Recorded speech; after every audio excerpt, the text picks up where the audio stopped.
I chose to do my project on the Northridge earthquake in California in 1994. Damage from this earthquake, although perhaps many minor incidents, is going to be extensive.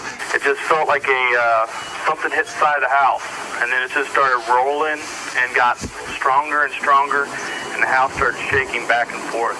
As you look out your window, it's probably pitch dark right now. Oops, hang on one second. This is a very sharp aftershock that just hit us right now. Our whole house, which is a two-story house in Calabasas, really shook. Stuff came off the walls. It was impossible to even try. On January 17, 1994, at 4:31 a.m., a 6.7 magnitude earthquake occurred in California. This earthquake occurred in the San Fernando Valley, which is a highly populated area located 20 miles northwest of Los Angeles. The earthquake was caused by a dip slip on a thrust fault, which is the overriding movement of one crust block up and over the second crust block.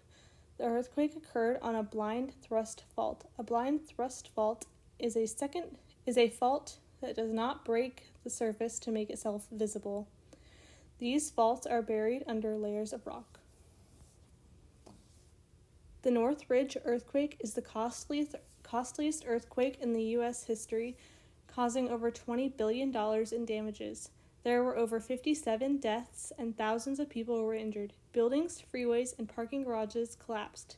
The freeways collapsing caused issues with traffic and travel for weeks following the earthquake. Many insurance companies stopped offering new policies because they would be required to offer earthquake coverage. This caused California to create the California Earthquake Authority, which provides residential insurance earthquake policies. One environmental impact that the Northridge earthquake had caused was the raising of the area where it occurred. The Santa Susana Mountains had been lifted at least 40 centimeters, and the northern edge of San Fernando Valley was lifted more than 20 centimeters. California was just recovering from several wildfires that had already devastated the state. The earthquake broke gas lines and water pipes, causing buildings to burn and streets to flood.